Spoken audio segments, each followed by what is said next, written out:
Hey, GutFoxx here. Today we got Muttmen episode number 125, and I'm joined, as always, by my good friend Texas. How are you? I'm good. How are you doing this Madden season? I'm doing wonderful. Today's stream went a little left at times, but overall, I'm over it. You know, I had a nice meal, and now I'm back to the Madden content grind. It's, you know, when I think I made this comment before. Like, when I quit this job, I thought I'd have more time, but all I got into was like sleep. All I gained was 4 hours of sleep. Everything else, I'm just as compressed. I got no free time. How's your free time looking, Tex? You getting any relaxing in? Not much at all because I still go into the gym and stuff.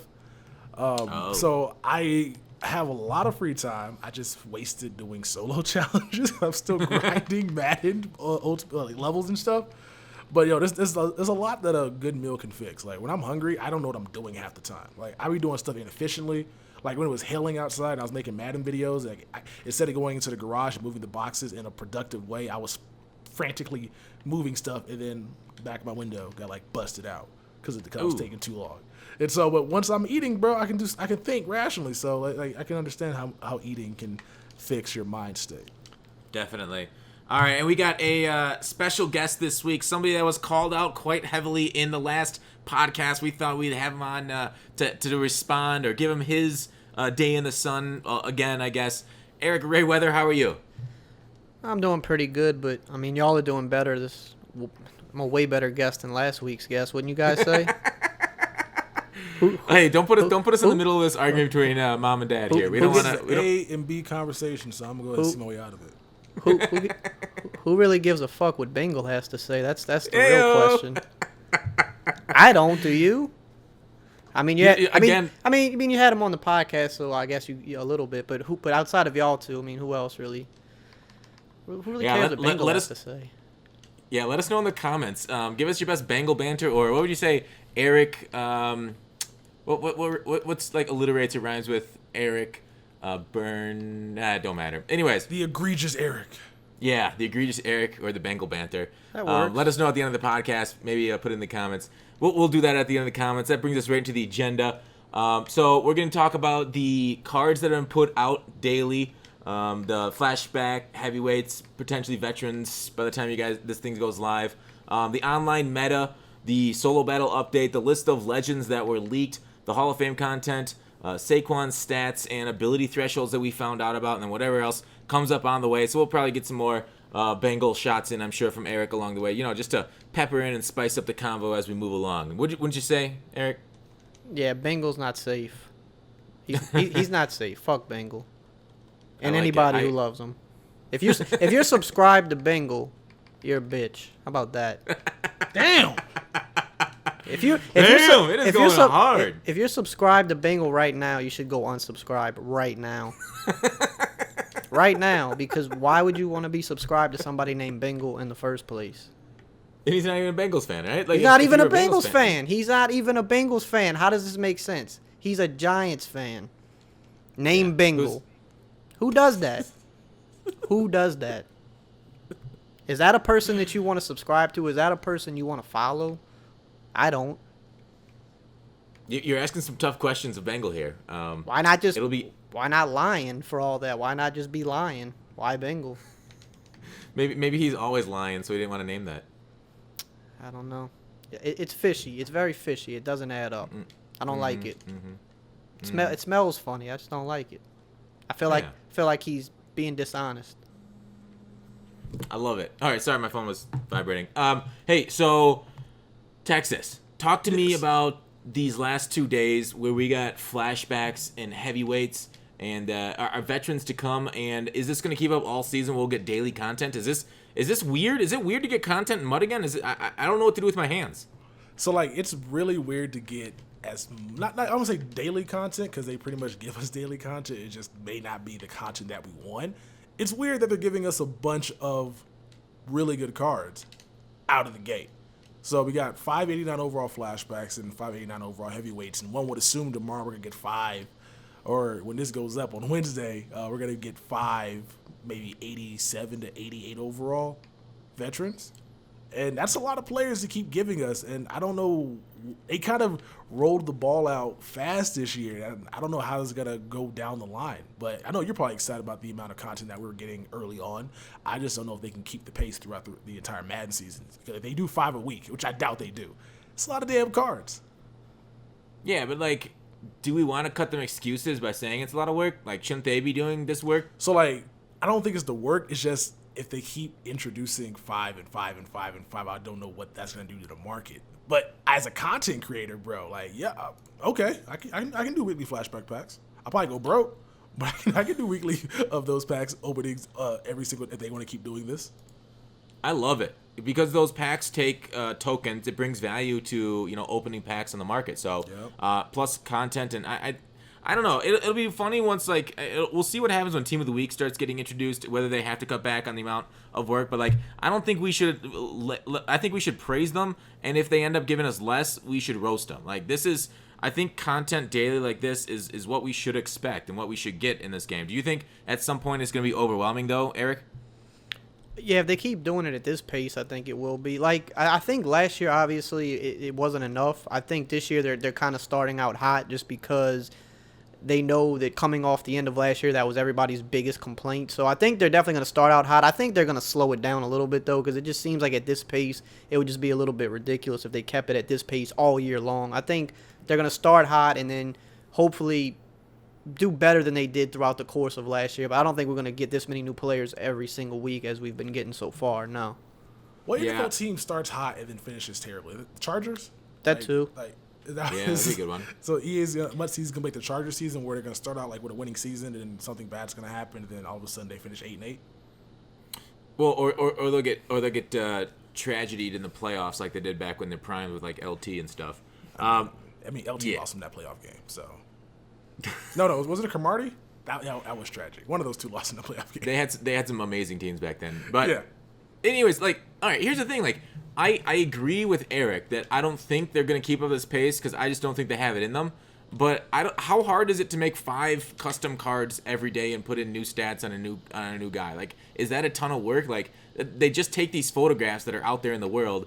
They cut around, like, literally there's a tool in Photoshop where all you do is like press the area and then it auto cuts for you, and then like you slide it over to a flashback background. Like, is that exactly like? Is that a lot of work? Like, it doesn't seem like that to me for a professional card creator, artwork person. Then you just put them in the game. I mean, maybe that's a little bit of effort to put new stats on a card, put it to the auction house. I don't know.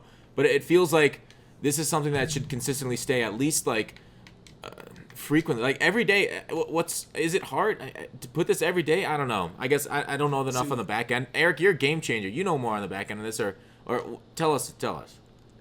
I don't know. I could be wrong, but I think I remember at some point, and I think they might have even made this public. Like, somebody might have said it publicly. Don't they have to like kind of retest everything when they put a new card in the game? I feel like I heard something like that. I don't know if it's just when they put new abilities into the game, or if like anytime they make a new card, they have to test it. Because as far as I know, anytime you change anything about the game, it doesn't matter what it is. They still have to like retest a lot of things because anytime you put any new line of code into the game, it could potentially break something else. So I think it's funny that you mentioned they have to test it, but like they still spelled Morton Anderson's name wrong. That's pretty funny. Yeah, so it's like that's just a quality control issue. Somebody slipped. I know, and they also spelled Terrell Owens' name wrong too on one of the screens. That was awesome too. I think I forgot what, I don't know if it was an L or an R. I don't remember, but yeah. So it's been a little weak, but that's the thing. Like, me and Texas, we had this conversation last year. Do you want more content but more errors like that, like the Madden 16-15 era, or do you want the Madden 18 era where there was actually some pretty big fuck ups, but there was less content, so there was like not as much to fuck up on because there wasn't as much content. I prefer putting out more and maybe having a slip up or two, but for sure. Yeah. Anyways, we'll see if they keep this up. Yeah. So I think it's not as easy as we think when it comes to this. So maybe they're ahead of the schedule and they can actually have like a lot of stuff just drop in game. But the reason why they touted that they couldn't drop power-ups right away is they had to do the testing of cards. And so with this year, the power-ups being the main focus of it, not only would they have to increase the power-up of the card in the set, or for the upgrade, also got to add another level and test that card so see if it's not broken. So they got to do I think at like so usually with the power-up it goes at like a trying to think of an example. Like Tevin Smith's an 88. If they drop a 92, Tevin Smith can get up to a 90. So that's going to be another power play they got to test out. And they got to test him out at the 92 or at the 93 as well. So I guess they added more work. So maybe they're ahead of schedule right now. So we might see them be able to crank this out if they don't redline. Yeah. That's the reason why a lot of stuff ends up happening, because they never have things finished on time. I do believe they have to test anytime they put a new card in the game. Like, that's what I heard. I don't remember where I heard it. I've probably said that on the podcast before, because I think we heard it from Jake that they test. Mm-hmm. But yeah, so like Jake, I guess, is where you'd hear it from. Anyway, like, but how much is involved with testing? Like, is that hard? You just take them to a solo or two and make sure their character's not 10 feet tall? I don't know, bro. I mean, last year they had Aaron Donald at 90 speed, so they can still mess up on the testing. I mean, that's just a number though. Like, that's like, how do you test that, right? Like, I you mean, just look but at the like, card stats. It was his regular card, and then his power by 90. I don't know, bro. I don't make the rules up. I just this is what the game does. Yeah, I don't know. So we'll see. Maybe we could try to have. I've said this a few times. We could try to have Jake back on and ask him that testing question. All right, you gotta DM him though, because he don't even make back. I got a better. He ghosted me too. I still ain't got no answer on the night mode, bro. Like, yo, just say no. Well, I mean, while we're on the topic of like testing and quality control, how the hell did Bengal become a game changer? I mean, like, did nobody screen him or anything beforehand? Like how did he make it through? That's what I want to know. You'll have to take that to the top of EA right there. That's a question that's above our pay grade. Who okayed that? I had to have a talk with Kralo. Yeah, Kralo said he's going to be back, the 29th? Be the first one in his DMs that morning. That's the first question he needs to answer. Show up with a birthday cake or cake says, I hope all is well. And then next question, why is he a game changer? Yeah, also fire Bengal. Gotta fire Bengal. What does he do? Start a hashtag. I agree. Yeah, CFM is trash. That's Bengal's thing. That is Bengal's thing. That's it. He had one job as a game changer, and the mode did not really change that much. So, hello. So what is he actually changing? Yeah, he's not changing anything. He's just there. Right. He's just there. Man, I didn't even think about that, but that's some next level shit right there. You get on board, and the game pretty much they didn't change nothing. That's all. That's all on Bengal. I mean, the proof is in the pudding right there. I'm gonna have a talk with Kralo. We're gonna get that all sorted out. It's a good idea. Hey, so one question that wasn't on the agenda, but I just thought of it while we were talking. Limited time cards, they're in the game. I like it that they're dropping that. But they gave him a quick sell value of 500,000 coins. Is that good for the game, or is that bad for the game? Texas. Oh, that's good, because that's just a roundabout way of trying to, I guess, get rid of coin sellers by giving these cards a certain value that they are. Because we saw last year that depending on what the card was that came out, limited time-wise, is how much they were going to be selling for in the auction block. So if it was a good card like a Bo Jackson or Randy Moss, a lot of coins. But if it was a card nobody wanted, like the Randall Cunningham or other cards like that, they were cheaper than EA probably wanted those cards to be, which didn't make those cards feel as special to pull. So now they're making these cards feel special to pull. If you pull a limited time card, you're going to get guaranteed 500,000 coins for that pull. Especially like this past week, that D tackle, Brian Young, while having nice stats, he's not a sexy name. It's not Warren Sapp. It's not a guy that people probably have heard of that we know was a crazy good player. And so him having 500,000 coin quick sell is great, because now that's the floor of what that card's worth. And then you saw the same thing with like Ed Reed and the Steve Smith, and they were going for a lot more because they had better name recognition. Eric, do you have any opinion on this? I like the new quick sell values on the cards, or just even especially the fact that you can pull, like, you know, the rare versions of the cards that have the quick sell. I mean, if you pull one of those cards, I mean, you got one or two things. You could either sell it for more than the card's actually worth because of the value attached to it, or if you want to hold on to one of those cards, or if you want to buy one of those cards, you don't have to, like, fear for it, you know, tanking in value, because that's like the biggest thing with MUD. I mean, you want to play it, you want to get all the best cards, you want to have fun, but there's always that constant fear of, oh, like, I need to know at the right moment to sell so I don't lose any value on my card. And I mean, that kind of takes away from the mode in a sense, because sometimes you can't just fully enjoy the mode because you're always worried about if you're going to lose value in your binder. So the more of those type of cards that you can get, at least, I mean, obviously all of your cards aren't going to be that way, but it's just nice when you actually do have some cards that are like that you can enjoy the card and not have to worry about it tanking in value. And like you said about the coin sellers, I'm sure that's part of the reason they did it, but, you know, I think it's cool. I don't think there's anybody's really could complain about that, would you say? Really? Watch me. All right. Oh, here we Horse go. shit. Here we go. Horse shit. Here we go. That up. You teed that up so. That Here we- transition while was so smooth. while we're He on was the like, nobody's gonna complain about it, and then GutFoxx watch me. Like, while we're on the topic, remember last time I was on the podcast and I said that I thought Ultimate Team was going to be great this year, We're not there and there yet. was gonna GutFoxx has we're a not rant. there yet. You interrupted GutFoxx's rant. Go ahead, GutFoxx. We're not there yet. No, we're on GutFoxx's rant. Let We'll him come back to that. let him finish. Let him finish. I'll circle back. Okay. Remember last time I was on the podcast and I said I thought Ultimate Team was going to be good this year and there was going to be nothing nobody could complain about, and GutFoxx was trying to find, he was trying to find the negative and the positive. Well, how do we feel right now? Because I feel like everybody's pretty happy right now, wouldn't you say? Texas, do you want to handle this? Don't get negative on me, guys. I know y'all enjoying Ultimate Team. I know We are it. in the honeymoon phase right now. Every good relationship starts off great. And you never get in a relationship that starts off terrible. It always starts out on the highest of notes because you're starting to do stuff that you weren't doing before, and then you find out what happens after that. It can either go one or two directions, obviously. And Madden has a trend to basically go on decline after the launch of the game. So just because we had a game for 2 weeks doesn't mean it's good so far. There's good stuff in the game. There's really good stuff in the game. But it can always go on the decline, and Madden has a track record of always declining. Yeah. So to echo what Texas said, Eric, you literally said just 10 minutes ago how you don't think the EA devs can keep this up, and I think Texas is right, and we'll see. And initially, these first 2 weeks, I agree. They did a lot right with Mutt. They saw what was wrong. I think this game is good because we don't have secure tackler everywhere yet. The cornerbacks is going to be really hard for them to get secure tackler, which is great. They didn't fix the red chem. The playmaker is going to be an issue in about a month or two when we start getting more promo cards and people start adding more training playmaker. That shit's going to come back. The gameplay itself, we'll get into that in a little bit. So we're just talking Mutt right here. I agree that Mutt is better than last year, and in that point, you are right. There are some things that I saw being issues, and they've yet to crop up. So honeymoon phase, but so far I am having a lot of fun. I agree there. I feel like this is one of the best start to Mutts ever. Or am I out of line saying that? Because I've seen a lot of other people say that too. So I know it isn't just me that feels that way. So I feel like every Mutt starts out great. That's the thing about it. It's because the packs are always valuable. The cards in the auction block sell for a lot. You can have a lot of fun early on. It's what they do with it after August.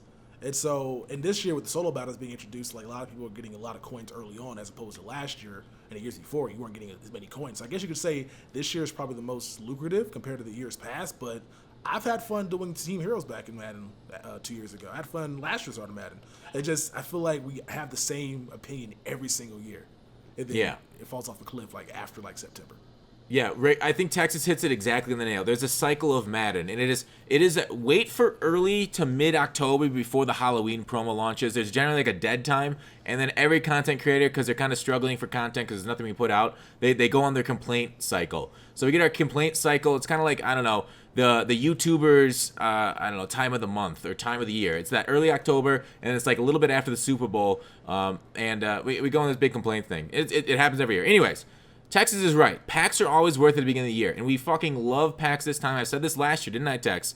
Packs are great. They are valuable. They're returning value. You got these GOAT packs if you really want specific. They actually fight the black market for coin rates right now. That's how good these packs are. We will not see these packs in January, February, March, April, when we're still playing this game quite a bit. And that's something it's going to taint our opinion of the game. As I said in 18, you could tell 18 was better than 17 because Savage didn't say the game was trash until, what was it, April of 18, whereas I think it was January 17 he said it was trash. So we'll see how long it takes in 19 for us to think the game is trash. But right now, it is great. To get back to the quick sell value. Yes. All right. So the people that pull the card get a guaranteed 500,000 coins. Okay, that is a positive. I agree. You can do that, and you don't have to attach that necessarily to a player card. Now, where does this affect the market? And these cards have a price floor of that 550K, although some idiots sell less than that. That affects the people wanting to try and buy the card. That's also going to affect this card's availability later in the year when the market says it's worth less than 500,000 coins. Everybody's going to quick sell, and there will be no more limited time Morton Anderson guy or was it Young. These limited cards will be gone in 4 months when these things are not worth it. So if you're trying to do like a theme team, you can use that training camp to use. Wait. On limited time cards like Bryant Young, is there a training potential to use unlimited for upgrade? There's no upgrade Bryant Young, is there? Because it's just that for the regular legends, right? Well, you can upgrade for the ability, I would think, and that's it. But no, but like, is there a way to acquire a Bryant Young card if you care about? No. Limited times don't have any. That's what I thought. Power up players, only the cards that are in the game. So if you have a theme team of a certain team and you get a limited time card, you better buy that early. You better have that 600,000 coins on hand in order to acquire that card for your team. Now that negatively affects team building aspects. That 500,000 coin quick sell. So that is the reason I hate it. For somebody that's trying to like use cards and try out new ones, and maybe that's just me as a content creator. I like using new cards, switching around my team a lot. That's part of the fun of MUT for me. This really limits my ability to use those cards. Like the fact that when Texas said it was a negative that these cards went under 500,000 coins, you're wrong. The cards should be valued based off the market. You have a market, use it. Let the market set the rate for the cards. Don't do this artificial price floor bullshit that kind of ends up affecting the market in a negative way to people maybe down the road you don't see. Like, it's great. It's great. I love as much pack value as possible. Put it in packs. You know, I've been screaming it for years. Pack value is important. But this isn't the way. This is not the way to put pack value there. The way is through silvers and golds and the pack trash that you can convert into sets that can convert into great stuff or sell on the market. So that's my big rant and why the 500,000 coin on a limited time card is a big issue. Any objections, Eric? No, I think you make a good point. All right. So that's a really good point. So if EA wanted to give out 500,000 coin quick sells, just put those in the packs. Just put a solid quick sell outside of a limited time card. All right. Next topic. Let's talk about the online meta. What's that? So that's not a bad idea. Back in Madden 16, they haven't done it since. Well, again, this year, but it's on players though. So. Yeah. Well, I think they did because I guess they want you to be able to use the player still. So instead of giving you a collectible that people hate, they're like, "I will give you a player." So I guess that's their compromise. I would prefer like. I still want packs inside of packs. That would be great. Yeah, packs inside. I was just about to say that. I agree, Texas. All right, next topic. Eric, I think you're kind of an expert because you put out gameplay tips and stuff, and the online meta becoming halfback wheel out of split close and fake screen wheel and stuff. Do you think it's on EA, and is it their responsibility to monitor the online meta and fix it when it gets too degenerate and something is called too often and is too powerful? I mean, yeah, if something's just like ridiculously powerful, but more times than not, there's nothing that powerful. Everything like fake screen wheel is not hard to stop. It really isn't. If you're like in somewhat of the know or like look for the answers, it's not very hard to stop. So I don't think like something like that would be a pressing issue for EA. But obviously, there's been examples of things in the past that might have been a little bit ridiculous that they could have toned down on. But I mean, yeah, it is their job because if they're not gonna fix it, nobody else is gonna fix it. So but I know that they get things reported to them all the time, and they'll test it out and they'll run with it and see. And a lot of times they'll look at it from the perspective of, okay, if they feel like that they themselves can stop it, like, and you're talking them as though like they're not as good of players as the average online player. They look at something that gets reported and they're like, well, we can see 3 or 4 different ways to stop this. It's a good tactic, but it isn't that hard to stop. Then it's not going to be a pressing issue. But if it's clearly something that is a problem and very hard to stop, then it's something they'll look into patching, of course. But like right now, the main reason fake screen wheel works is just because like cover 3 has a bug in it, cover 6 has a bug, and they're aware of those bugs, and they were aware of those bugs. I think before the game launched, it's already.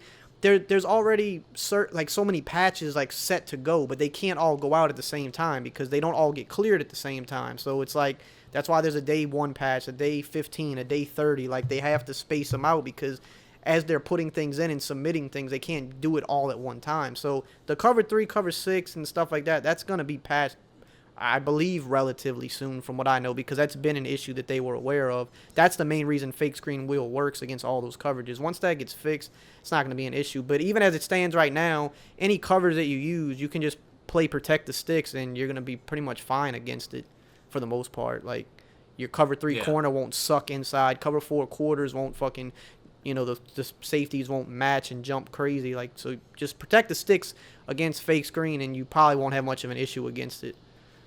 Yeah. Texas, any thought on the online meta and it being EA's responsibility, and how fast should they have to respond to the online meta? I mean, a lot of this stuff is doing. Fake screen wheel's new, but like gun split close has been like the main go-to play that like my friends 15. have been running forever. Yeah. Like, so I think they should focus on I honestly think they should just, because the gun split close, competitive players don't really run that. They're probably running a lot more of it this year, but I feel like they should do what everybody else is doing at the time and focus on changing that. And since gun split close wasn't what people were running for the past 2 seasons, like people will run it, but it wasn't gun bunch. And so I guess they didn't think that people would go right back to it, and that's what ended up happening. But with the fake screen wheel, like they should just, if people are getting, like I said, a crazy amount of yards on a play just based off something that you can't control as a defense because of your guys not playing in, as a casual person playing this game, if you know a guy's running this and you come out in the coverage to stop it and you don't protect the sticks because you don't know that's an option that's going to stop that, that's a knowledge gap. That's something that EA has to fix, because a regular player calling a coverage that should stop that should be able to stop it. See, that's a good point, like the knowledge gap. I think that in situations like this, if anything, they should maybe, like, I don't know, they have their own channel, they have their blog page. They need to find a way to get that message out. If they know that, like, okay, the main reason fake screen wheel is so good is not because it's just one of those plays that just happens to be good. It's mainly because of coverage bugs. So if they know that, they should at least maybe put something out that says, hey, I know this is a problem right now because of coverage bug. Use this coverage or use protect the sticks, and that will,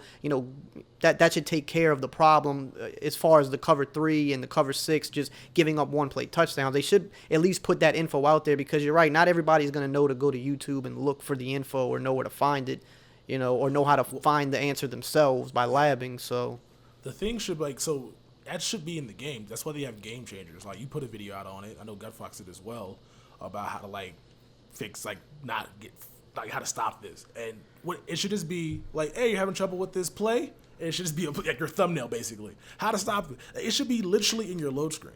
I don't know why they don't do that. I know why, because they're worried about other stuff. I think that is like a long-term goal, though. I think that's something they're like they wanting to do. Last year, though, because they had your boy Pizza. Like, what is MUT playbooks? What's new in MUT? Like, they can do it easily. No, I just don't know what the approval process is of it. Like, they talk to the higher ups about getting this into the game. Oh, dude, like, they can tell you that, we want you to make a video for this specifically, so clean your language up and be this professional, and then they'll put it into the game. Right, but I don't think you get paid off that, obviously. I mean, EA will pay you because it's not going for YouTube, but...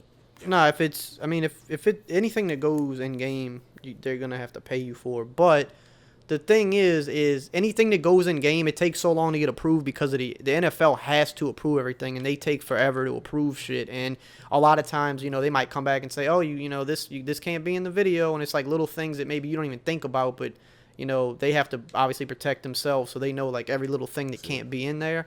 Okay. So that's why, like, even if they wanted to put defense in the game, like say, hey, this is how you stop fake screen wheel, if they get someone to make a video on it, that could take weeks to get approved. By the time it gets approved, the patch might be out. So it's kind of like that's the issue, is really the NFL more than anything. See, I don't like that excuse, because the NFL can tell you what the parameters are, and then you can just get somebody in-house, like fly them out there for that specific video, since they're basically putting it in a game anyway. I mean, they know the parameters, but they still have to send it in and have it approved, and it takes time. I don't like that excuse then. If you know the parameters, why does it take time? But it's the NFL that takes time. It's not anything EA can control. All they can do is send it to them, and it's like when they get back to them, they get back to them. Like, they just have to wait. Like they use that excuse too much, because if it was in a controlled environment, that excuse doesn't hold any water. If EA were to set the parameters and the conditions specific to the NFL, they should be, okay, you're good to go. Like, I just don't like that excuse. But they still have to review it, though, because just because the parameters are set and they're known, it doesn't mean it's something couldn't slip up. Or what if you just like go against the parameters? They still have to check it. I mean, to protect themselves. That's what I'm saying. Bring you down to Orlando or wherever they shoot these things at, and control the narrative, essentially. Like be the media outlet. Like, control what goes out, edit it, and chop it up and throw it up. What's up? What he's saying is that even if you do that, you got to send it into New York. Oh, no, still have to send it in New York So, as like, well. But like, if you have built up a good enough will with that, and like, okay, we're doing this specifically so that we can speed the process up. Like I think the NFL will probably respond in kind. Because I feel like right now, having to watch videos the NFL is extremely strict, man. They're I know really they're strict. crazy. I know they're strict, but if you have a sterile environment, then they should be. Texas. Yeah, I've worked in a bureaucracy. I understand. NFL's terrible. People hate doing work, and the NFL reviewing that kind of stuff is work for people, and so they're just like, I'll put it off, maybe tomorrow. So I can totally see the NFL kind of just lazing it around and letting it go through its quote-unquote review process, and it's sitting on somebody's desk for a week or two, and so I can see what Eric's totally saying, and I do believe the NFL is a piece of shit, and it takes a while to get through their corporate office. It might be, but I mean, Pizza got his stuff in the game like within a week. Yeah, but you don't know, how long that process actually really took, though. But I don't. But I saw it on YouTube and in the game in a week. Right, but you got to recorded Madden like 6 months ago. You know. But you got to think, if it was just because it went on YouTube that date doesn't mean that he recorded it. Like he could have recorded that a month prior to that, honestly. Because sometimes that's how shit. Trust me, the NFL takes their sweet ass time with shit. In a bureaucracy, a week is a quick turnaround, Tex. That's a really quick turnaround. A week is like fucking amazing. That's like this is rush. Like somebody's gonna lose their job if this doesn't get turned around as soon as possible, and you'll get it in a week, maybe. Trust, like they're working for. There is some. Let's just say it takes a special top of the chain for things to start being turned around quickly, and it doesn't. You don't see that too often in the business world. But see, look, I would make it my job as like if I worked at EA, like, okay, we're getting this shit in the game, and I will go to New York and I will go to the offices. You watch this video. I got it on my phone right now. Watch this. It's good. It's good. Because it's holding back good content for being in the game, which helps people with stuff. And I just don't get it. And Texas, they'll say, "All right, we'll get back to you next week." And then remember what you said last week about you just not wanting to be rude. See, me being rude. Yeah, you don't want to be rude to people if they say no. If that was my job, if I was paid to go up there and muscle people around, like, yo, do your damn job. Look out this video. It's 10 minutes. Is this sterile enough? I would get them to say yes somehow. I'll go to their house. You seen that skit in Texas? These people that need the approval are going to be way above that kind of pay grade. Bro, like, no, you can't muscle around these people. Bro, you don't know that people up there squill a lot easily. But have you seen the movie Head of State? Remember when Chris Rock was trying to get that guy to debate? This isn't Hollywood. I know it's not Hollywood, but that's what I would be the most annoying person in the world that they would just approve it without wanting to deal with me. That's what I would do. They wouldn't let you in the door. Like you don't know that, bro. They contact your supervisor at EA. My job description is an EA employee, and I have to come in here to get approval. I would figure out a way to get in that door, bro. I'm good at getting shit done. I am good at getting shit done. I would honestly love to see that vlogged. Bro, I would love that video. If EA would have hired me, bro, I'm telling you right now, all the EA game changers have their shit in the game. I'd also bring back Ronku too, but that's another discussion for another time. Yeah. All right, let's move on from our fantasy world. Holding back the good game for being great. What is wrong with them? Do they not want money? No, like people care more about not doing work than making their company money. All right, so let's get to the solo battle update. Now, I played solo battles for the first week, then they fucked me out of my rewards, so I'm done with them. Texas, what? You talked me out of solo battles. Wait, what? You didn't get your coins?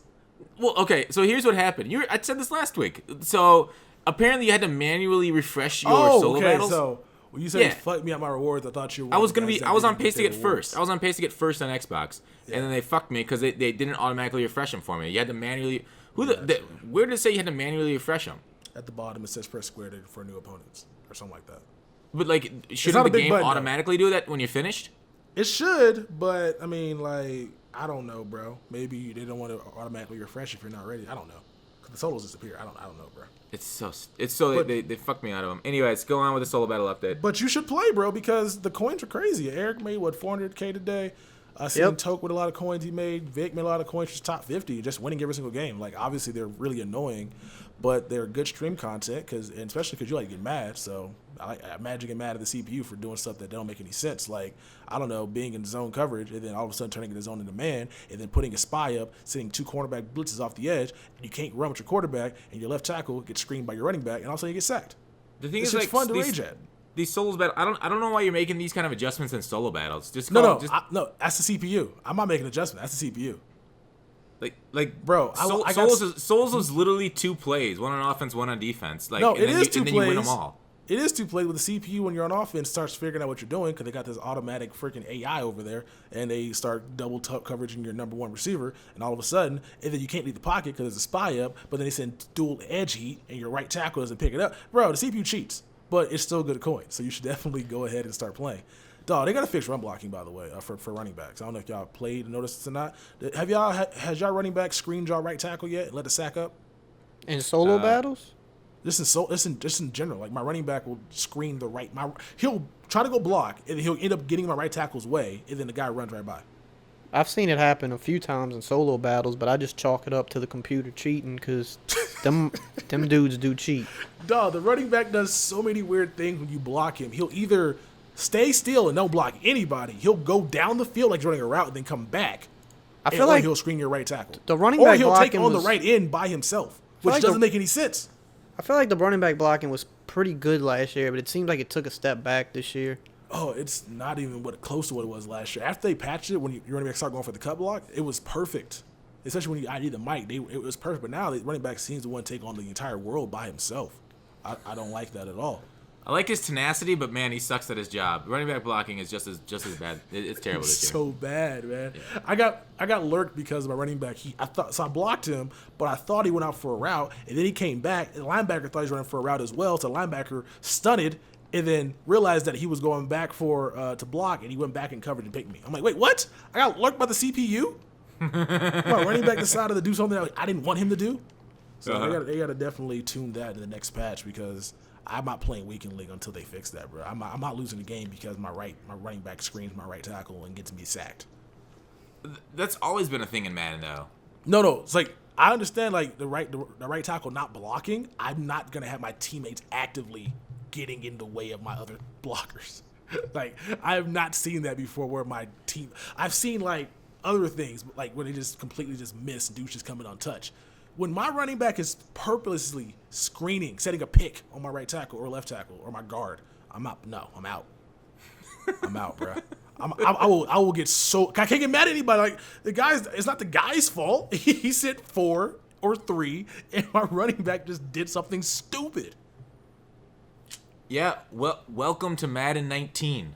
Like I don't know. That's just you just have to fight that week league. Everybody has to fight that bullshit. That fluke. This week. Y'all got yeah. that. Yeah. It's y'all terrible. Try hard to be the first person to get number 1. I'm right. This year. I'm right with you, Tex. Like I couldn't agree with you more. It sucks, but man, I don't know. I didn't see that particular bug, but there are a lot of issues with gameplay still.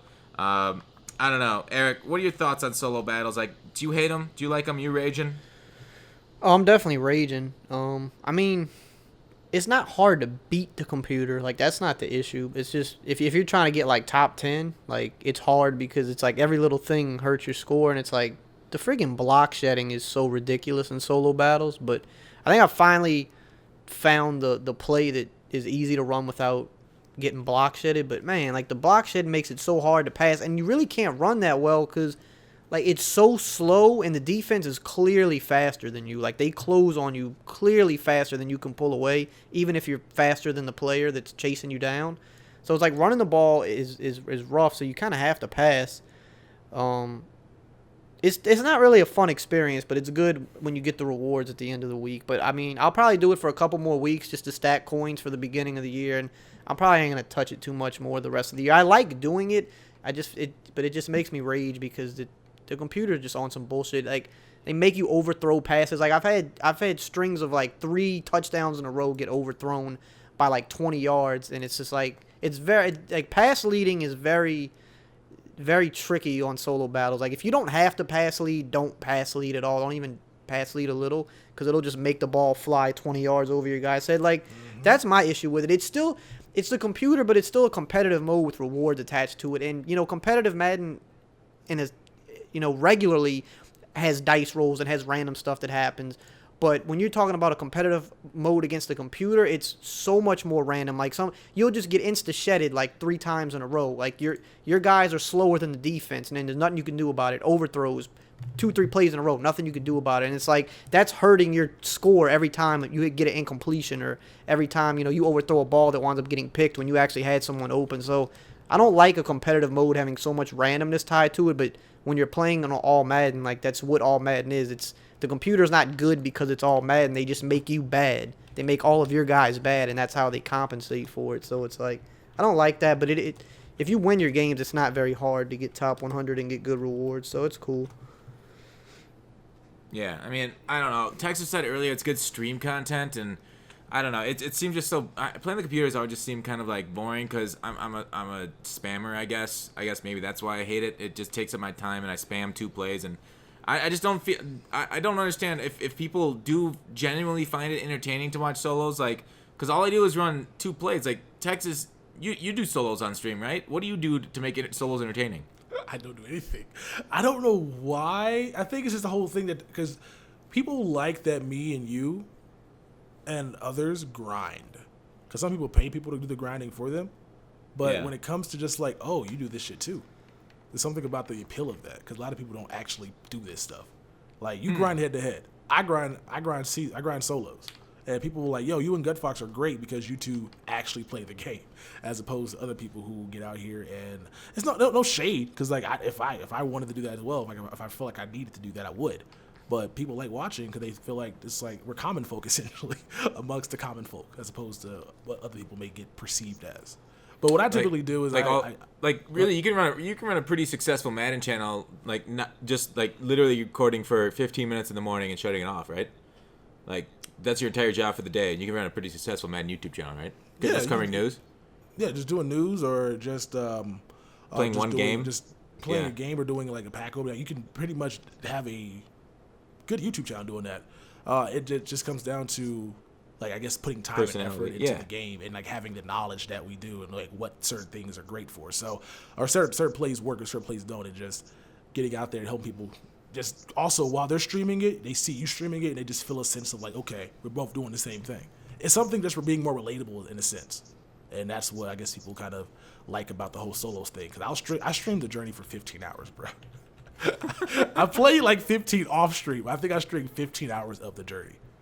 And so it's just something about that. Those videos got like 11,000 views for like 5-hour streams. That's crazy. Ridiculous. I don't get it. But I'm grateful for it, bro. I'm glad people like watching me do nothing but just bitch at CPU, because they piss me off so. Bro, I want to throw my controller. Do you get good numbers when you stream solos? Yeah. I don't know why, but I do. Well, each one I did on YouTube is do it work. 30K. Damn. It's just the watch time too on it as well. Like, that shit's high. So I'm grateful for it. If it works, man, do it. Yep, I'm gonna keep doing it on YouTube. Like, I'm only gonna be doing like streaming like long solo sequences on YouTube. I'm mostly gonna be focusing on Twitch this year. Yeah, I think it's better to stream on Twitch. My bad, Gut. Yeah. No, why do you think it's better to stream on Twitch? I have heard, and I mean the people I've heard from are pretty knowledgeable about YouTube, that streaming on YouTube can actually like hurt your channel, which is stupid because YouTube wants you to stream on YouTube. But it's something with the algorithm that, because like the videos are like so long, it kind of winds up hurting. Something to do with like watch time in a sense. Like you'll get more watch time because the video is long, but the watch time relative to how long the video actually is, I think it can wind up hurting your channel. So I think it is, if you do want to stream, I definitely think it's better to stream on Twitch, and you just have those two separate. Twitch is what it is because of streaming. YouTube is what it is because of standalone video. So if you can split the two up, I think it's better to do that. Now, just because you stream on YouTube doesn't mean your channel's going to die or something, but I'm just saying I've heard that it can hurt your channel. So I'm like the kind of person that if it can, I'm going to try to stay away from it just to be safe. I researched that after last time you did the podcast and said that, and what I saw was that was kind of like debunked and not true. But, I don't know. So it's kind of like, nobody really knows except for like inside YouTubers that are like, or YouTube personnel that's actually doing the coding. But it seems weird that streams don't have a special flag on them for videos, for that kind of stuff. But what do I know, right? You're better at the SEO stuff than I am. So listen to Eric, everybody, and that's why it seems like a lot of people did listen to you, because a lot of Madden YouTubers switched over to Twitch this year. So. Oh, really? Anyway, yeah. So it's kind of awesome actually. I'm really enjoying like having everybody like over on Twitch, because then what's great is that we're throwing viewers at each other, like we're hosting each other and building at each other's audience all together. Like Savage is streaming there, so I've thrown some hosts to Savage, thrown some hosts to Walker, and Walker then hosts me back, and so like it's great like that we're like helping each other grow on Twitch by introducing each other to each other's audience. So you're not gonna hear me complaining. I was just wondering, and it just seems weird that YouTube, it seems like it would they cut off their own arm. Right. It's just, I don't even know if it's necessarily intentional, but I know that it definitely, because of the way their algorithm is, I don't think they want it to be that way, but I've seen a lot of good, people that really know what they're talking about YouTube, like people that I've learned how to grow my channel from, and they all kind of confirmed it is kind of an issue that could happen. So that's why I stay away from it. But I think like all in all, like what you just said though about Twitch, how it's easy to like boost each other up. Like you can't really do that on YouTube with anything. I think YouTube needs to like get a better system for that. Not even just for stream, but just for standalone video. Like on Twitch is like one of the few platforms where you could be like, hey, you grade somebody, go watch this guy, and you're literally gonna boost 100 or 200 followers directly to a stream. There's nothing on YouTube's like that. You could do a collab video, you could shout somebody out on YouTube, and it's like those people aren't gonna just go over and watch them. You might get a few people that do that. It doesn't work on YouTube, but on Twitch you literally can boost somebody. If you get one raid from one decently viewed guy, you can get yourself like a bunch of followers off that, which is like it's pretty cool. Yeah, one of the coolest things, like hosting like a small streamer, like even I try to host people I know first, and if I don't see anybody, then I try to host a smaller person. And it's always neat to see their reactions. Like sometimes I've hosted people without like bots before that tells them, and like there's this one a couple times, like especially this one really stands out to me. It's happened a few times, but where like I hosted him, and he's like, why are so many people watching me right now? And then he immediately shut down his stream, and I was like, oh no. He's like, what is this? I didn't expect that. What are these people watching me? What the hell? All right, I'm out. I thought this what you were here for. You don't want watching you. That's pretty funny. So that was a funny one. All right, let's move on. Let's get back to the agenda. So there was a leaked list of legends. Me and Mutt Leaks worked together, aka Muttsploit from my Discord. If you guys want to join, it'll be in the description below. Also, I forgot to pimp you on at the start of the podcast. I'm sorry, Eric. Everybody check out Eric's and Texas for that matter. The channel's down linked in the description below. Check them out on YouTube. I'll also put their Twitters down there, so give them a follow on both platforms. Check them out. Eric's got great gameplay tips and stuff, and then he's been blowing up this year and last year too. So there was a leak list of legends from Muttsploit. Basically, what happened was they data mined it. I put EA hacked for because I didn't want to get out viewed on the video, because I put in probably 6 hours of work going through this data mining. So I tried to maximize the clickbait. We didn't actually hack. We just data mined their shit. Basically, on their files has names in their shaders, aka their graphics, kind of. I don't know. It's hard to explain, hard to understand, sort of. And they'd have the names of the guys that they had these graphics for. So they'd have the names. So like the legends we all expect, I think Reggie White or something. For example, Mike Vick was in there. We didn't get Y's or Z's. We didn't data mine that part. But for the rest of them, like, why else would somebody like Fran Tarkington be in their files, right? If he wasn't going to be a legend in the game, why would somebody the most confusing one, like Jim Brown, unless there's like another Jim Brown that I don't know, like why would Jim Brown have a special graphic if he wasn't going to be in the game? I know there's a lot of legacy code in the Madden disc, and don't get me wrong, there's a ton of it. So sometimes looking at their in reverse engineering their stuff can lead you down wrong alleys because some of it isn't like called upon in their game. But like you'd think Jim Brown was never in an EA Madden game, right? So they always use like halfback number blank, and he kind of looked like Jim Brown. So like, do you think, what are the chances that he's actually in the game this year? Because we saw his name in the files. What do you think, Texas, first? I doubt he's in the game because that is somebody that I don't think ever is going to be in Madden. Only thing I could think about the names being in here is maybe because, like, MLB has, like, batting stances and all the other stuff like that. Yeah, but if you're batting stance in MLB, you're in the game. Like, they have to have your rights to put your name in. That makes sense, though, but, like, Jim Brown just doesn't seem like a viable option. So I was thinking maybe, like, it's like a Fran Tarkin, like, throwing. You don't get to control your quarterbacks, like, release, I don't think, at all. So they have, I mean, for them to be in the code, one would assume that they have to have something besides that. 'Cause I was thinking like over in CF, if you create a player, you can't control your running style. You can't be like, I want to be like a Jim Brown, or I want to be like this guy, unless all that stuff is over in what do you call it, long shot. Yeah. Well, I didn't play through long shot. Eric, did you? No, I don't touch long shot. It ain't. I tried to play a little bit of it last year, but it's just not for me. I think it's cool for people. Like I'm sure there's a lot of people that are into it, but it's just not for me. Yeah, maybe I'll sit down with Foxy one day and we'll just watch it like we would a show after we're through other shows. Somebody told me, my buddy Jason, he's the guy that made your Market Monday one thumbnail. Oh yeah. He said that he played long shot. It was like 2 hours and he played 25 minutes total. Yeah, so you're just sitting there watching a TV show or a movie.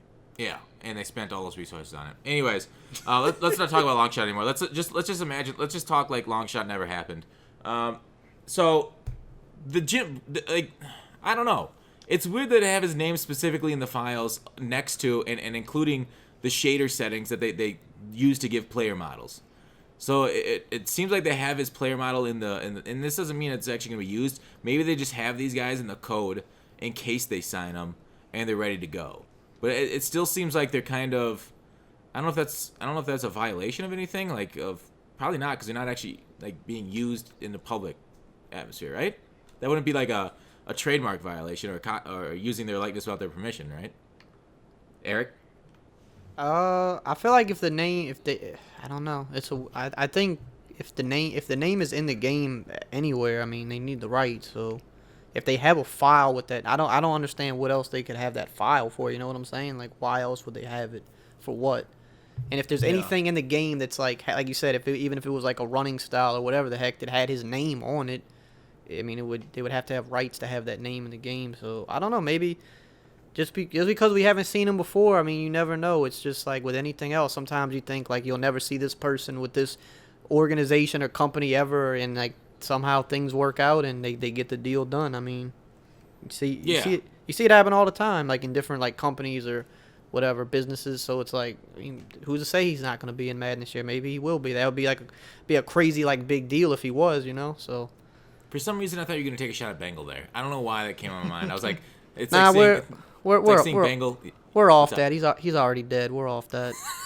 Okay, I just got the feeling like a Bengal rip was coming. Anyways, I agree. So I guess we'll see. But yeah, I mean, you throw enough money at somebody like Jim Brown is fairly old and maybe he needs $1 million, like because EA could easily make $1 million of packs off his name alone.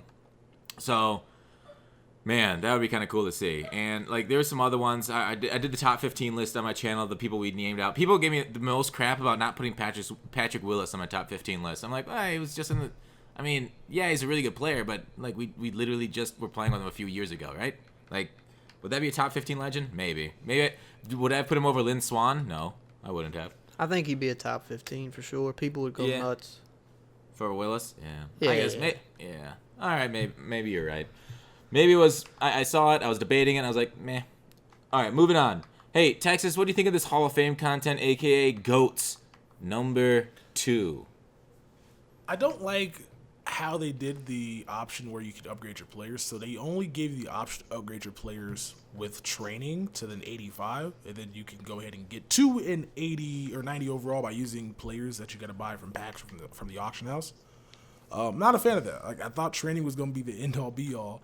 I understand why they did it. So they want to make some money out of the promo. So if you bought the bundle and you didn't sell the cards, you can make a ton of coins. Because considering that they're like 8K right now, like 8,000 coins per, and they're going to go up to probably 10, go up to 12, and you can go ahead and sell those cards to people who are trying to buy them for a decent chunk of change. So it's good for money spenders, which is something that they have not really been taking care of. But this year so far, a lot of money spenders seem to be getting really good value out of the packs as of lately.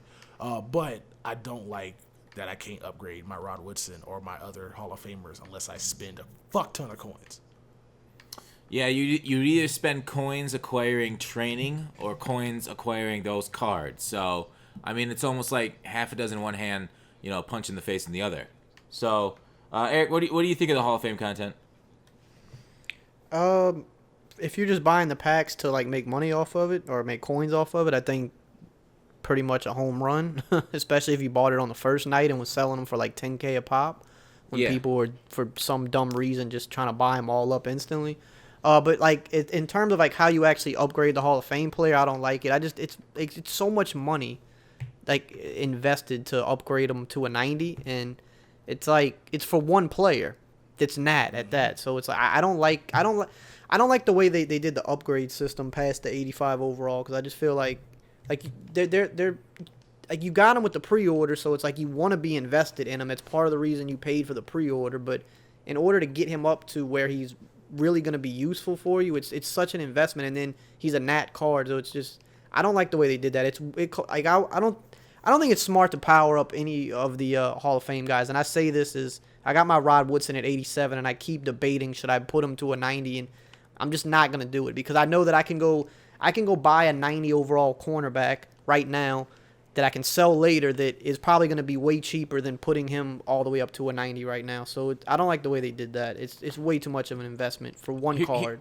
Here's the issue with that, Eric. You're smart. That's your biggest issue right there. I try, you know. Yeah. I try to make sense from time to time. Yeah, so buy a card, then sell it back. Great, you're keeping coins. Here's what I did. I upgraded that Rod Woodson all the way. Because I know EA just bails the fuck out of dumbass people that make dumbass NAT cards. So I'm going to wait this year. I'm going to cash that Rod Woodson in about 9 months for my free golden ticket. And then I'm just sit here, I'm a double pump middle fingers at all of you people. So who cares? EA, they'll just bail your ass out anyways. Do it. I don't give it. Smartly, you know, generally, I advise everybody out there not to engage with the Hall of Fame content unless you're buying these things. You're gonna hold them, sell them later. Otherwise, I would just ignore the whole thing. It's a bust again this year for people that are looking to engage with it. But if you're looking to buy packs, they're great value. So I think we all can agree on that. Any other last words, Texas, on that content? What would you rank as the best one? Because Rod Woodson probably is the best because Rod Woodson, 100%. He has the best flexibility, but Brian Urlacher's 6'4", bro, and he can get secure tackler. I think he's better than that Ray Lewis the campaign. Yeah, but is he better than Ryan Shazier that you'll have in a month's time? That's true, but I run a 3-4, so you need two linebackers. So you'd have Urlacher and Shaz as your two permanent middle linebackers. You wouldn't want anybody else. Well, I'm gonna I want my entire defense to be secure tackle. I'm about to go power up that Sean Lee, Luke Keegan. I'm about to get like 90 overall secure tackle. The thing is this year, it's not so much a running game this year. It's much more of a passing game this year. See, no, it's solo battles, bro. I ain't playing online. Oh. You don't play online at all? No, I play online. I'm not playing online until they patch the game. Oh. I'm not gonna be out here fucking running cover 3 play sticks for fake will screen. Like, no. Every game, that's not fun. That's not entertaining. It's fun when you shut people down though and whoop their ass and make them quit. That. Nobody wants to watch a guy win 45-0 because the guy's running one play. They want to see you lose. They want to see you lose in like embarrassing fashion. Like right now, GutFoxx uploads that game he lost today. That's gonna get like 10,000 views. I don't want to get into it. And then I almost blew the second game. I didn't miss the field goal, but I felt like I was really close to missing that field goal with no time remaining to lose the second game in a row. Anyways, all right, let's move off. We talked about the Hall of Fame content. Were you guys happy with Saquon Barkley, his rookie premiere, his stats? Were you happy with that whole core rookie stuff? Let me hear from Eric first. What do you think of Saquon? I think it's amazing because I did his rookie premiere, so I'm pretty happy.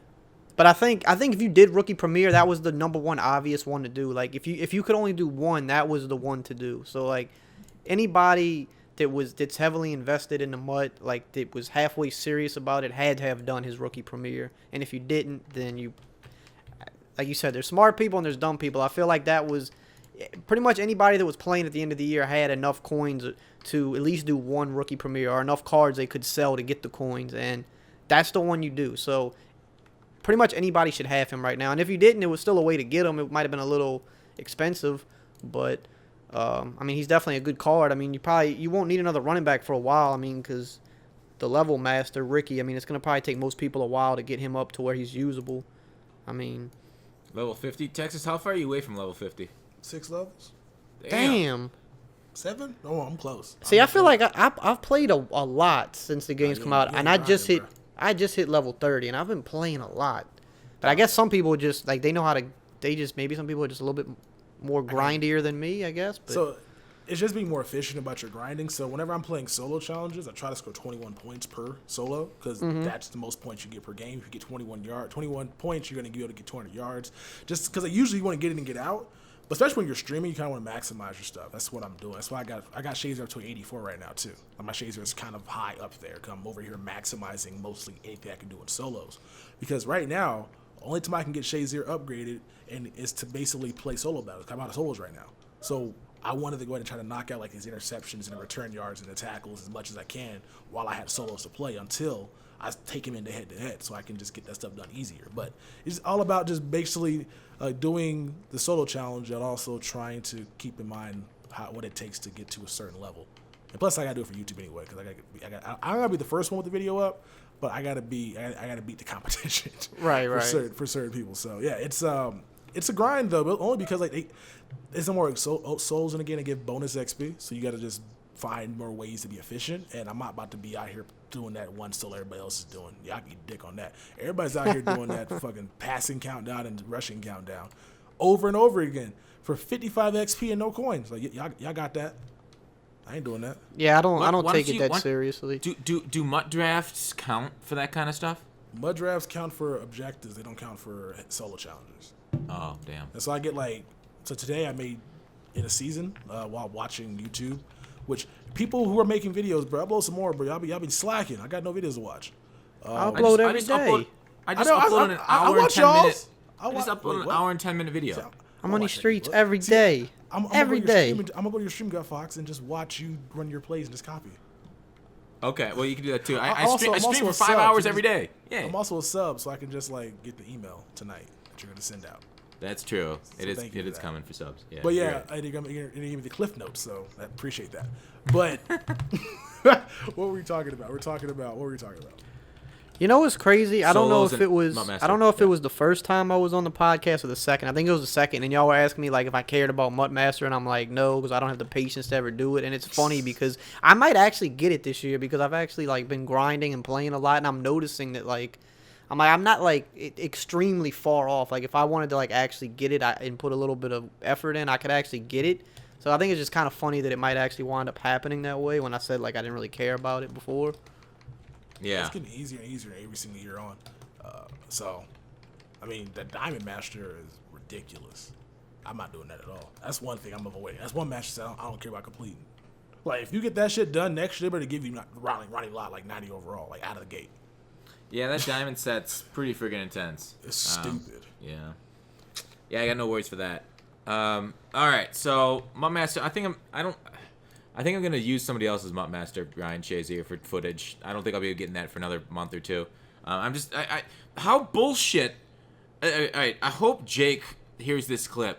It's horseshit that you included the 80,000 passing yards again, and you took out the solos and head-to-head. You basically, I don't know. It's not master. We talked about this when it launched.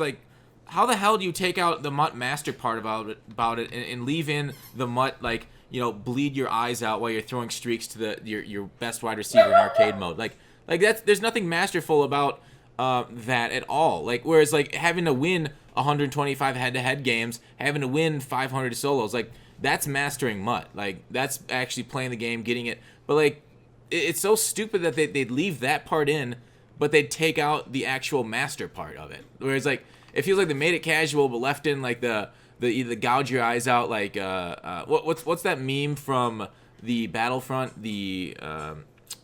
Shoot, I don't even remember what it was. Where's God? How do I not remember that meme? That's such a huge one. The accomplishments one. Fuck. Yeah, I'm sorry. We're struggling to Vine right now. I don't know anything about this meme because you said Battlestar Galactica. You lost me. But anyways, sense of pride and accomplishment. There it is. So they left the sense of pride and accomplishment with 80,000 grinding passing yards. And then I remember he was on the podcast. He's like, well, people should get it over time and not necessarily right. Well, make us actually master the mode and win head-to-head online and also win the solos. That's what MUT is. Solos and online head-to-head. MUT is not about throwing 80,000 passing yards randomly in an arcade solo. It's They honestly fucked it up again this year, and it's so weird because we gave them feedback on this, and I'm sure it came from multiple avenues, but instead they said, fuck them. We'll leave the least fun part of our entire game in, and we'll make them, I don't know, take it up the ass because we're just assholes. So, moving on.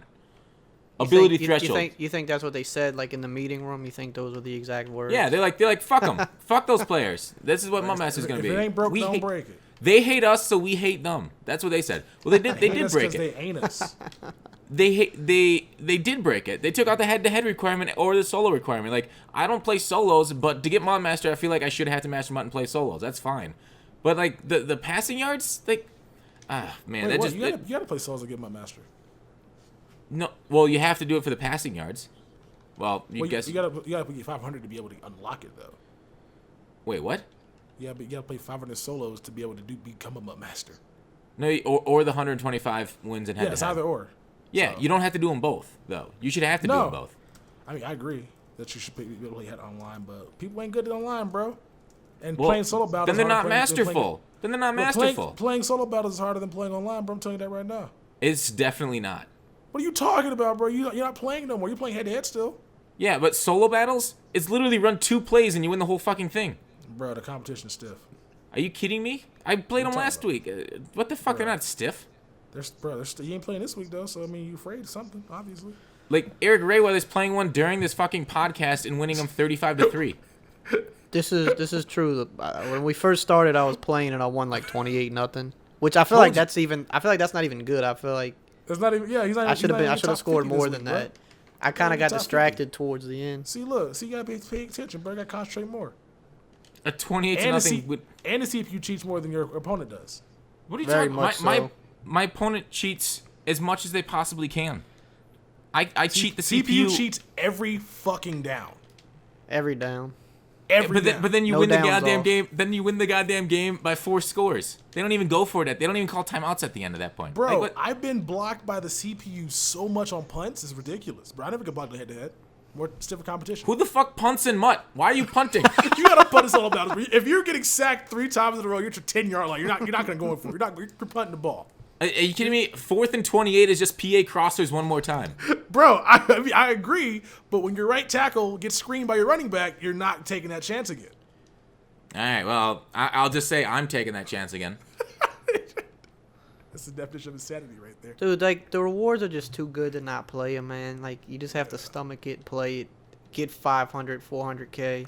Like, you gotta look at it as it's 13 solo challenges that are just a little bit longer, but it's like how you can't play 13 solo challenges and get 500K or even 300K. So it's like, and it's shorter than actual playing head to head, and it's less stressful. It's definitely less stressful than weekend league. Yeah, right. Like, and by a lot, you get more coins because even if you lose, you still get a bunch of coins. What are weekend league rewards looking like? I don't even know. I don't think they've announced them. They gotta be good, bro. Because the solo battle is putting out 500K to number 1, like top 20. Like, bro, there gotta be something for this. Yeah. Dude, I think that I don't remember what my exact rank was when I finished. I know that last night I went to bed and it was at 43. I know I finished top 50. So let's just say I was very close to being at 50, and I got 400K for being, let's just say, the 50th best player. Like, if you're in weekend league and you're 50th, you're not making that kind of coins. Not last year, huh? I don't remember. I stopped after I played 2 weekends of weekend league. Decided I liked my heart too much, and so the first week in weekend league I got 5th, which is top 10 rewards, and I don't remember how much I made. I probably clickbaited. Well, they cheated you, remember? Because they fucking didn't give you the rewards. I was supposed to get 24 wins, but they only gave me 23 wins because they didn't correct my record, but they correct other popular players' records, so they moved them above me. So, anyways. So that was the first week. And then on top of that, you didn't get your rewards that week. Got it the next week. Oh, yeah, that's right. I even got delayed. That's when the hurricane came in, and then, Yeah, because what happened was I would have preferred the YouTube video over double rewards the next week. So, yeah, you're right. I think I got about, for being the 5th place or so, top 10, I think I got a little under 500,000. So it wasn't bad, I think, with the packs. But I think I got lucky pulls, to be honest. I didn't get the guaranteed coins. But they upped those rewards last year. After a while, I think they're smarter this year with it. And you can make a hope. Word of advice: never take the pack. Just take the coins. Yeah. Oh yeah, definitely take the coins. Unless you're a dumb YouTuber, like me. I'm never taking packs again, bro. Ever. Like, yo, y'all can eat a dick. Let's take I'll take the coins. Either reduce the coins and or make the packs better. It's one of those two gotta happen, bro. Because I'm not taking the packs ever again after what I got last week. Yeah, it's pretty rough. Anyways, all right. So ability thresholds. Yes. Are you guys a fan of these ability thresholds? So if you'll take a look, everybody go on Mutthead, go to their forums, and then, or maybe don't. Link in the description below. Yeah, go to this link in the description below for the chemistry ability requirements. The quarterback gets certain. It's basically 90s. There's a couple like Gunslinger it takes 92. Playmaker takes 91. Short route running. So it's essentially like 90 for a lot of these ability chems. I like that they're open with us. I like that they shared this with us. But are you guys a fan of this type of, thresholds for these chems, or would you prefer to be like just random on random players, Texas? So I like the threshold because now we get to see what we have to do to get the player to have it. And I do like that they're limiting so not everybody can have it, because last year kind of got ridiculous that everybody can have certain things that didn't make much sense. Now, I don't like that you can't chem a player up and then unlock that ability. So Vic right now has 91 throw power if you power him up, correct? Yes. Okay, Wait. so, yes. Yeah. I'll check it out. Yeah. So if you add the go deep chemistry and he gets 93 throw power, you can't add a Gunslinger. Now, you don't want Gunslinger because Gunslinger was going to mean you're throwing the ball into your alignment a lot, because the balls that come out of the quarterback's hands this year are so low. Doesn't make any sense. But I don't like that you can't chem a guy up to get that ability. And so I like that they're capped at 90 overall, that you have to be at for typically a lot of these, because what power-ups are going to be. But I do wish that you could chem a guy up to a certain ratings threshold to be able to unlock it no matter what the overall is. I do agree. Wait. You want to be able to chem up to get to that threshold or not? Yeah, I do. I want to be able to chem up to get to that threshold, because there's some guys in this game that are budget beasts that like Zach Brown, for example. His price will go up a lot if you could power him up, because he can get 80. I think it's 88 tackle. And so if you could get secure tackler with him early on for just getting like whatever run stuffing on him, his price will go up on the auction block, which then adds value to putting chemistry on guys and picking up certain players that fit your scheme, and just because of what they can get. So I wish it wasn't capped at 90 overall, and you could chem up to get that ability just based off of the ratings that the guy happens to have. I think that might be too hard to code, but I understand Probably what you're so. saying. Yeah, Probably so. I think this is just simpler on EA's. I think this is just simpler on EA's This is end. super simple to have these, but it's just not as fun for me to want to build a crazy team for like budget purposes and stuff like that. So now if you want to get like a secure tackler on a guy, so let's go to little linebackers real quick. Linebackers to get like secure tackler have to have obviously be a 90 overall, which is as of right now. They're gonna change it later on probably when we get cards in the future for like Ultimate Legends. But to get secure tackler, it takes 90 tackle. There's cards in the game that can get 90 tackle that are lower rated than that. I just wish that I could chem up to that. Like, so Bobby Wagner's an 88. He can get 89 tackle if you chem him up and get 90. I wish he could get secure tackler. That would make a lot of sense, but again, you said it's hard to code, and I will hopefully get that next year. Yeah. Do you think they should take out secure tackler and playmaker, or we've talked about this a lot before, haven't we? Do we need to talk about it anymore? Well, with playmaker right now, playmaker can only be on a receiver with 88 route running short. I don't get why that's so specific for 88 route running short. Is it? I thought it was 91. It's 88 for. Oh, 88 on a wide receiver. Yeah, sorry, I was looking at halfback for 91. Yep. Yeah. So that's interesting. So 88 short route running. So I don't know how many receivers have a good short route running in the game. You can probably go to Mudhead and just see. We can go to Mudhead right now and see how many receivers in the game. Yeah, I'll do that. I'll do that. Yep. Hopefully, they in the future, hopefully this is just the base right now. When cards start getting better, they start increasing it, because that's what they need to do. I know they don't like changing the way your player has abilities on stuff, and I don't know how they can take away an ability once the player already has it, because if you already purchased it, you own it. So obviously it's going to be stuck all year long, but I would like for them to be able to increase it, so that way it can follow along with the cards that we're getting. So that way 93 route running short is the minimum requirement for playmaker, and then in like March 95 is the minimum requirement, because early on, if you get some crazy receivers that can get playmaker, it's going to be annoying. So I guess it's only going to be receivers. So like tight ends, I don't think are going to be able to get that, because I don't think Jordan Reed has 88 route running short. And he's one of the higher rated tight ends in the game. Yeah. I just like last year. I don't think they're gonna change the thresholds on us for chems. Yeah. I feel you. What about you, Eric? What do you think about these thresholds and playmaker and secure tackler? I think the thresholds are better. I mean, just because you can't put like secure tackler on everybody, on your cornerbacks and everybody. I like the special abilities. I know a lot of people hate secure tackler and hate playmaker. I don't mind them. I think that's just part of what makes Mutt. I mean, it's not realistic to have a team full of all legends either. That's just what Mutt is. It's just another, part of what makes it great in my opinion. But some of the abilities they have done in years past have been a little ridiculous. But like secure tackler and playmaker is fine. I think it's good, like I said, that they have a threshold for it because, someone that has, a cornerback with 75 tackle shouldn't be a secure tackler. So, I mean, yeah, I think the threshold is better. I think it's a good balance to keep it in the game, but keep it to where only certain players can have it, which I think is the way it should be. It should be more of a special thing and something just anybody can get once they have a high overall card. So, yeah. So do you agree with Texas that they should raise it through the year to match the level of cards? Raise the threshold?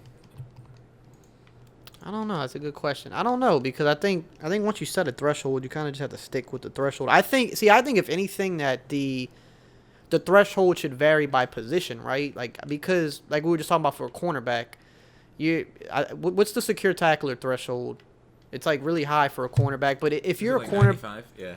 But if you're a cornerback, right, and your tackle, if you're a cornerback that's good at tackling, then your tackle rating in Madden might be like 80 or something like that. That's actually high for a cornerback. So if a cornerback has 80 tackle, maybe that should be enough for him to get secure tackler because for that position, he's a secure tackler for a cornerback. So I think if anything, maybe it should be position based where the threshold comes into play, not overall based. But that's just me.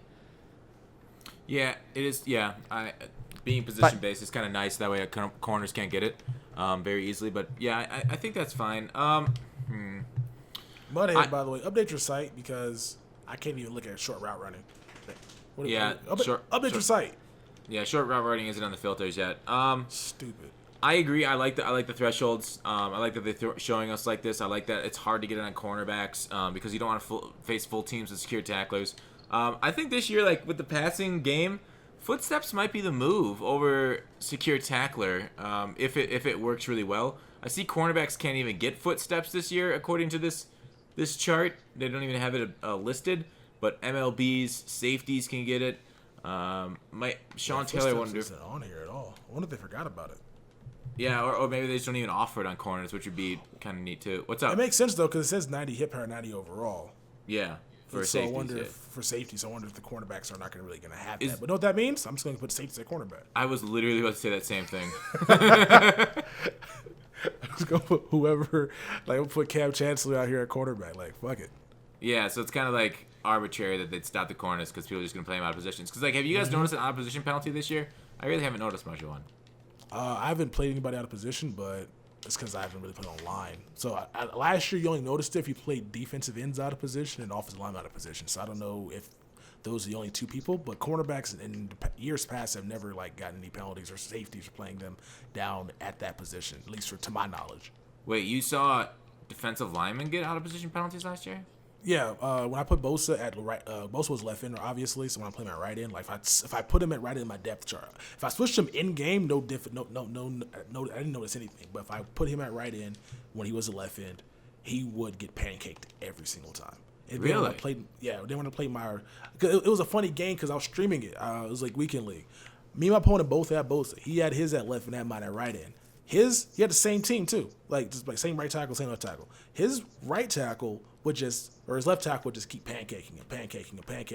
And then Bosa going against my guy just kept running right by him. I'm like, wait, what is going on here? And he wasn't aggressive or anything. It just came down to like the position stuff. So I had to switch him back. And after that, he never got pancaked unless it was like a double team or if I pass committed and the guy ran like a draw or something. But it was only if I played in my position, every single play, he get put into the dirt. I was like, this is terrible. This card's awful. So you think there's do you think there's a block shed difference when you put players out of position? Do you think they lose block shed? I don't even think it's block shed. I just think you play out of position, they're just gonna get punished. Because even like if it's like -5, like I've seen guys with less block should not get pancaked. Huh. Was not thrown to the ground. So I think it's just they wanted you to punish. Same thing happened with my lineman. I played Donald Penn at right tackle. Yeah. And nah. Dude just kept running right by him. So, So you got to play lineman at least in the right position. Whereas I think with anybody else, linebacker-wise or safety-wise, you can play them wherever you want. Interesting. Because I got Reggie White out of position right now at right end, and I'm worried about what you're telling me. Maybe he's not performing very well because he's out of position. Probably somebody want to switch him back and see what happens. Yeah, because I didn't notice him at all. Because you want to throw him in. You can sub him in the game. Like I just usually I'll swap my players in game, but I think you get a penalty for having them in your starting lineup out of position. So just put him back. If you want him at right in, just throw him back at right in. Maybe that's the move. Huh.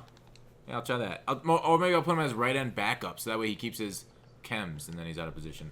I don't know. All right. So yeah, I think it's a big. I think they did a great job actually telling us what these things do. I think I want to shout out Jake for giving us that info. That's huge. I wish EA was as open with a lot of things they are like that. So, anyways, we'll see if Clint and the gameplay team gets like that with a lot of other things we're wondering about. I know there's some Mutt Leaks is working on some code that they found, but the problem is like with code we don't know what's gonna get called on, like the assets we were talking about earlier. So we don't really know like until like gameplay guys like, all right, this actually gets called on in our functions, this doesn't. But it's in there anyways. We don't know. Anyways, who cares about computer talk? So, wait, is that it for content? Do we have anything else we want to talk about, or are we going to end this pod right here? Fuck Bengal. Okay. What? My fault. What? I didn't mean to step on your toes right there. Yeah. Any other words, Texas? Anything else from this next week or coming up or anything? No, I think we're good to go. We had a good one. Thank you, Eric, for being on. Thank you, Fox. For yeah, thanks, Texas. Thanks. Yeah. Appreciate it again, Eric. Eric, anything else you want to talk about before you head out? I think we covered everything. We talked about Mutt, Bengal's a bitch. Just pretty good year, huh? Yeah, you excited about YouTube this next year? Oh, I guess I could. We could look at questions from last week's podcast. Go to Texas channel, or we could just end it because it's been a while, hasn't it? An hour and a half. Close to an hour and a half. Yeah, I'll look at your channel, see if there's any questions. But yeah, you gonna keep up doing the tips, Eric? I'm just killing time until I find the questions. Oh yeah. YouTube, Eric, you're gonna keep doing tips. Yeah, I think I'm out after this year. We're gonna call it a good run. No, I'm excited, man. I should be hitting 100K within the next couple weeks, so I'm pretty excited about that. I didn't think my goal was 100K by January 1st. And I'm definitely hitting that this month, so that's pretty crazy. I didn't think I would hit it this quick. Pretty excited about that. Yeah, nice way. I mean, like you have. I feel like every year, like there's like one or two, usually two Madden YouTubers blew up. Last year it was you. And are you gonna be the motherfucker that blows up again this year? Like I'm going 2 years in a row. Back to back YouTube champ. Nice. That's back to back. Try to win 2 awards, back-to-back award winner. I'm going for everything this year. Dude, those awards that you got from EA, that's just like, I don't know. Hey, it matters. It matters to me. It matters to me. Okay, all right, fine. I won't talk shit about it. I won't. Don't rain on my parade, GutFoxx. But rain is my favorite weather. It's the only award I've ever won. Let me be happy about it. See, the thing is, like, you got to be like me. I won a lot of participation trophies in my life. I did, too. This was the first thing I won on my own that wasn't some bullshit award. I won a couple other things, but they were like for stupid shit that I don't really care about. I think I won an award in like 11th grade for like some academic shit. I'm not even that smart, but I was on some like little group thing, and it was a group effort. I think we won like 3rd place. This is like the only thing I've ever won on my own. Like, so it's pretty cool. It means something to me. Yeah, that's important. The thing is, like, all right, Texas is sitting back there laughing. All right, I was with Texas for like a night. People just walk up to Texas and gives them trophies. It's the weirdest thing. I don't get. Trophies? Texas is always winning things. What have you won, Texas? What do you mean, like I won the game of life? I Yeah. look good. I got nice hair. I'm not always bald. Like, you bro, do I'm it. good. You do have nice hair. That is. Yeah. Whenever I go out places, bro, I get complimented on it. Like, yo, I'm winning. It's always true. We're winning. all winning. We're all winning. We're all doing winners in here. We're doing what we love, making money doing what we love. I mean, not that many people can say that. If you really think about it, not many people can say that. Yeah. So I think that's a big fat W. Holy crap. So I was looking at Texas comments. Did you read your comments from last week, Texas? People are mad this is the podcast cut off. Yeah, you cut it short. I saw. I meant to pick that I didn't ball cut with it you short. earlier. I don't know. I rendered it out. I looked at what I rendered out. It was good. I didn't. Yeah. I'm sorry. That's okay. I didn't cut it short. I literally rendered it out, and it. You know why the podcast cut short last week? Because it realized who the guest was, and it said, we don't want to fucking take any more of this, so we're just cutting it off. The people don't need to hear any more of this. We're not going to. Your podcast committed suicide because of Bengal. That's what happened. That is what happened. Has any other podcast ever just cut off like that? I'll wait. I mean, No. it didn't cut off No, on it iTunes, happened. though. Because Yeah. the iTunes one was fine. So it's something with like my rendering with the video that I did. See, it's- it's your fault, it's- GutFoxx. It's because most of the people that listen to the podcast on YouTube don't want to hear Bengal talk. They didn't want to hear him talk anymore. They couldn't stand any more of his nonsense, and your podcast committed suicide. That's what happened. Yeah. Might be on to something. It's plausible, we'll say. If I'm lying, I'm dying. Noah Tyndall put he put more thought into his comment than I think any of us have put into our videos in the last 6 months. Actually, I'm just kidding. Eric, you put a lot of work into your videos. But Noah, I this is a long question. He's got an idea for CFM. Texas, did you read that one? It's like, I don't know. I got mad. Everybody's like, re-upload. I just stopped looking. So. You stopped looking at him. All right, we'll go back and read Noah's on his CFM. People making fun of me.